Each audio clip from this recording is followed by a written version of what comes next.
The moon cast its light into Eagle's cabin as Armstrong and Aldrin began the most critical and most tiring part of the entire moonwalk, suiting up. They were already behind schedule simply because there had been too many things that had never been part of the practice runs, such as stowing the trash from dinner.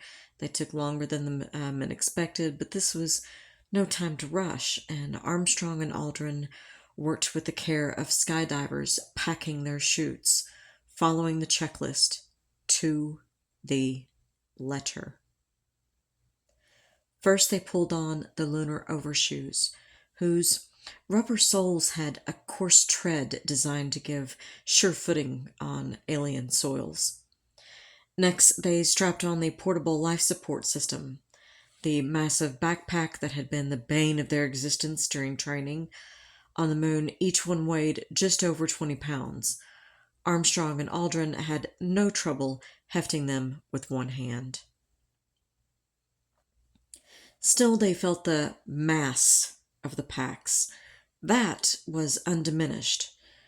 And despite their efforts to avoid bumping into control panels and each other in the cramped cabin, that happened more than once. Oxygen hoses were next, their metal fittings locked into receptacles on the front of their suits. Then came hoses for their water-cooled underwear. Water from the backpacks would circulate through a network of tiny tubes woven into the undergarment. This method of cooling a person inside of a spacesuit was so effective that there was almost no way for one of them to become overheated, the way Gemini spacewalkers had. Tests had showed that he would tire himself out before that happened. Armstrong and Aldrin carefully locked each hose in place, and then locked the locks in yet another level of security. Both men were on a hot mic now, and the radio transmissions that came down from the moon sounded like strange, high-tech poetry. Locks are checked. Blue locks are checked. Locks, red locks, purge locks. Onto each man's clear bubble helmet went a special outer helmet equipped with a gold-plated visor to reflect the sun's unfiltered glare. On their chests, they wore small control units for the radios and to display readings on the backpack.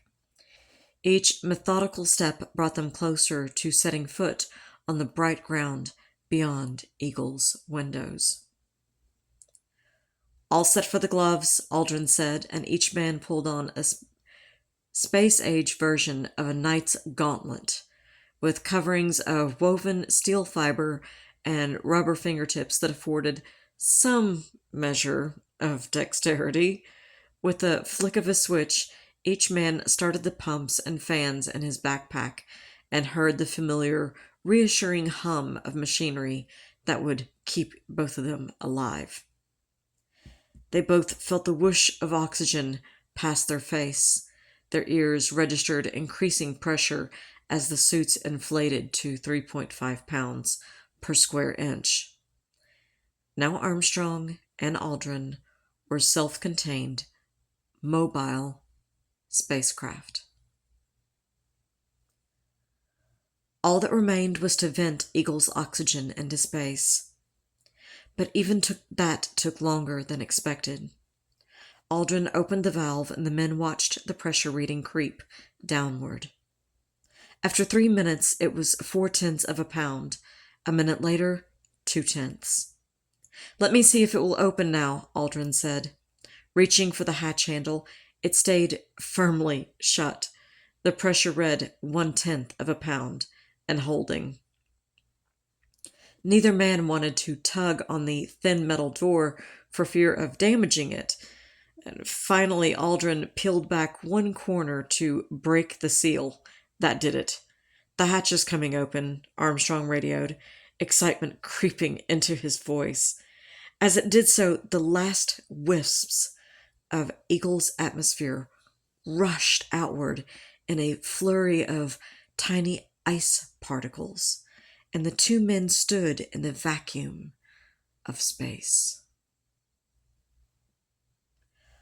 While Aldrin held the hatch open, Armstrong sank to his knees and carefully moved his suited bulk through the opening. He moved onto a large platform called the porch, with large handrails on either side that bridged the hatchway with the ladder. When his boots met the top rung, he grasped the handrails and raised himself upright. After 5 days of floating within the confines of a spacecraft, the change in visual scope was profound. The sensation of height, absent in deep space or in orbit, returned to him. Before him, the shadowed foil-clad bulk of his lunar module beyond a pristine wilderness. He could not descend yet.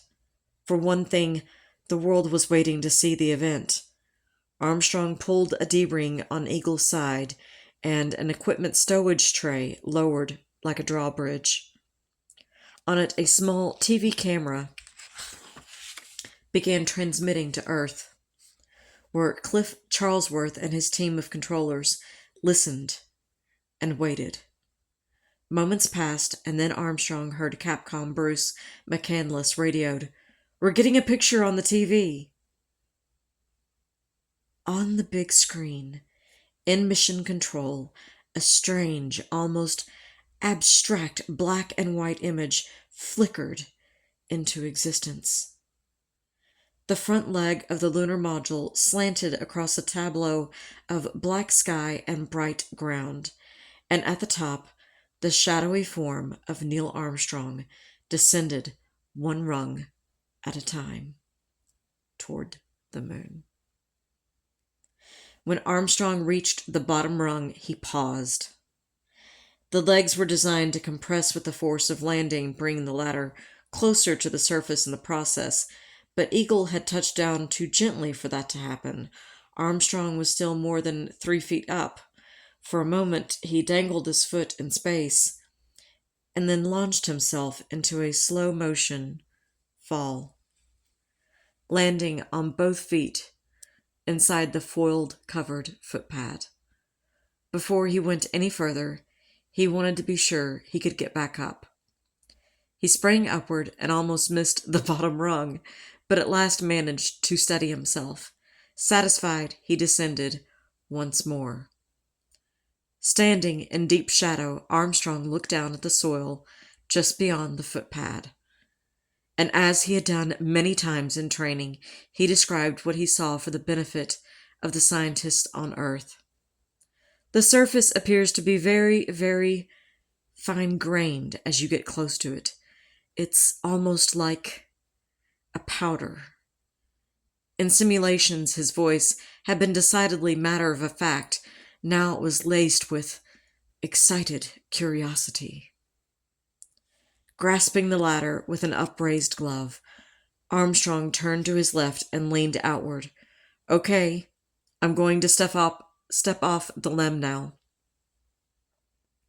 Silently, carefully, he raised his left boot over the lip of the footpad and lowered it into the dust. Immediately he tested his weight, bouncing in the gentle gravity, and when he felt firm ground, he was still 1 foot on the last vestige of earthly things, the other on the moon. He spoke.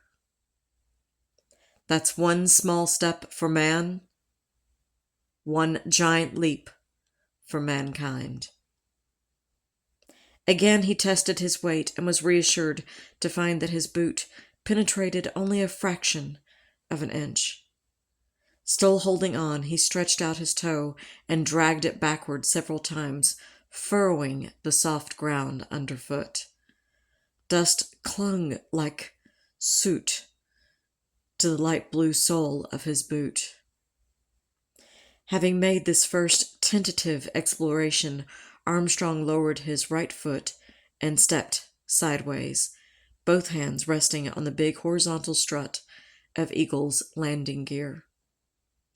and at last, after bouncing up and down a few more times, he let go of Eagle and stood on the moon.